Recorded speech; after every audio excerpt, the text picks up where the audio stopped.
जब संसार अज्ञान के अंधकार में डूबा हुआ था, जब वेद खो चुके थे और पृथ्वी प्रलय की ओर बढ़ रही थी, तब एक मछली के रूप में भगवान स्वयं प्रकट हुए। आइए सुनते हैं इस अद्भुत रहस्य की कथा को, जो न केवल वेदों का उद्धार करती है बल्कि जीवन का गहरा सत्य भी प्रकट करती है। मत्स्य अवतार भगवान विष्णु के प्रथम अवतार हैं। मछली के रूप में अवतार लेकर भगवान विष्णु ने एक ऋषि को सब प्रकार के जीव जंतु एकत्रित करने के लिए कहा, और पृथ्वी जब जल में डूब रही थी तब मत्स्य अवतार में भगवान ने उस ऋषि की नाव की रक्षा की। इसके पश्चात ब्रह्मा ने पुनः जीवन का निर्माण किया था। एक दूसरी मान्यता के अनुसार एक राक्षस ने जब वेदों को चुराकर सागर की अथाह गहराई में छुपा दिया था, तब भगवान विष्णु ने मत्स्य रूप धारण करके वेदों को प्राप्त किया और उन्हें पुनः स्थापित किया। आइए सुनते हैं मत्स्य अवतार की कथा को। एक बार ब्रह्मा जी की असावधानी के कारण एक बहुत बड़े दैत्य ने वेदों को चुरा लिया। उस दैत्य का नाम हयग्रीव था। वेदों को चुरा लिए जाने के कारण ज्ञान लुप्त हो गया, चारों ओर अज्ञानता का अंधकार फैल गया और पाप तथा अधर्म का बोलबाला हो गया। तब भगवान विष्णु ने धर्म की रक्षा के लिए मत्स्य रूप धारण करके हयग्रीव का वध किया और वेदों की रक्षा की। भगवान ने मत्स्य का रूप किस प्रकार धारण किया, आइए जानते हैं। कल्पात के पूर्व एक पुण्यात्मा राजा तप कर रहा था। राजा का नाम सत्यव्रत था। सत्यव्रत पुण्यात्मा तो था ही, बड़े उदार हृदय का भी था। प्रभात का समय था, सूर्योदय हो चुका था। सत्यव्रत कृतमाला नदी में स्नान कर रहा था। उसने स्नान करने के पश्चात जब तर्पण के लिए अंजलि में जल लिया तो अंजलि में जल के साथ एक छोटी सी मछली भी आ गई। सत्यव्रत ने मछली को नदी के जल में छोड़ दिया। मछली बोली, राजन, जल के बड़े बड़े जीव छोटे छोटे जीवों को मारकर खा जाते हैं। अवश्य ही कोई बड़ा जीव मुझे भी मारकर खा जाएगा। कृपा करके मेरे प्राणों की रक्षा कीजिए। सत्यव्रत के हृदय में दया उत्पन्न हो उठी। उसने मछली को जल में भरे हुए अपने कमंडल में डाल दिया। तभी एक आश्चर्यजनक घटना घटी। एक रात में मछली का शरीर इतना बढ़ गया कि कमंडल में उसके रहने के लिए छोटा पड़ने लगा। दूसरे दिन मछली सत्यव्रत से बोली, राजन, मेरे रहने के लिए कोई दूसरा स्थान ढूंढिए, क्योंकि मेरा शरीर बहुत बढ़ गया है। मुझे घूमने फिरने में बड़ा कष्ट होता है। सत्यव्रत ने मछली को कमंडल से निकाल पानी में भरे हुए मटके में रख दिया।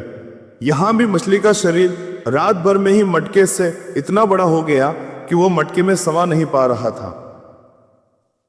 दूसरे दिन मछली पुनः सत्यव्रत से बोली, राजन, मेरे रहने के लिए कहीं और प्रबंध कीजिए, क्योंकि मटका भी मेरे रहने के लिए छोटा पड़ रहा है। तब सत्यव्रत ने मछली को निकालकर एक सरोवर में डाल दिया, किंतु सरोवर भी मछली के लिए छोटा पड़ने लगा। इसके बाद सत्यव्रत ने मछली को नदी में और फिर उसके बाद समुद्र में डाल दिया। आश्चर्य!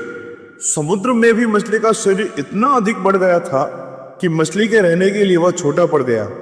अतः मछली पुनः सत्यव्रत से बोली, राजन, यह समुद्र भी मेरे लिए उपयुक्त नहीं है। मेरे रहने की व्यवस्था कहीं और कीजिए। अब सत्यव्रत विस्मित हो उठा। उसने आज तक ऐसी मछली कभी नहीं देखी थी। वह विस्मय भरे स्वर में बोला, मेरी बुद्धि को विस्मय के सागर में डुबो देने वाले आप कौन हैं? मत्स्य रूपधारी श्रीहरि ने उत्तर दिया, राजन, हयग्रीव नामक दैत्य ने वेदों को चुरा लिया है। जगत के चारों ओर अज्ञान और अधर्म का अंधकार फैला हुआ है। मैंने हयग्रीव को मारने के लिए ही मत्स्य का रूप धारण किया है।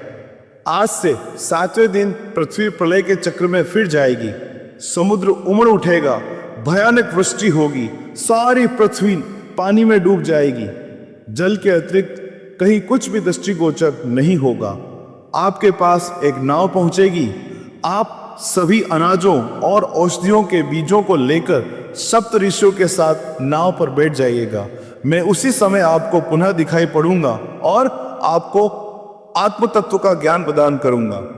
सत्यव्रत उसी दिन से हरि का स्मरण करते हुए प्रलय की प्रतीक्षा करने लगे। 7वें दिन प्रलय का दृश्य उपस्थित हो उठा। समुद्र भी उमड़कर अपनी सीमाओं से बाहर आने लगा। भयानक वृष्टि होने लगी। थोड़ी ही देर में सारी पृथ्वी पर जल ही जल हो गया। संपूर्ण पृथ्वी जल में समा गई। उसी समय एक नाव दिखाई पड़ी। सत्यव्रत सप्त ऋषियों के साथ उस नाव पर बैठ गए। उन्होंने नाव के ऊपर संपूर्ण अनाजों और औषधियों के बीज भी भर लिए।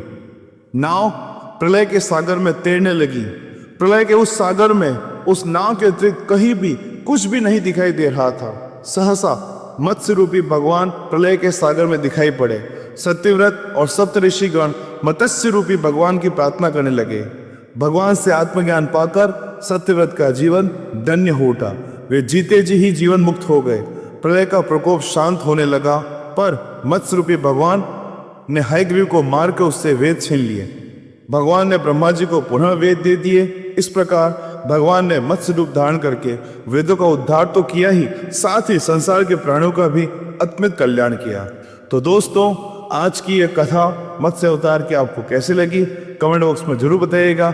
अगर हमारी मेहनत आपको वास्तव में अच्छी लगी है तो वीडियो को लाइक जरूर करिएगा। इसी प्रकार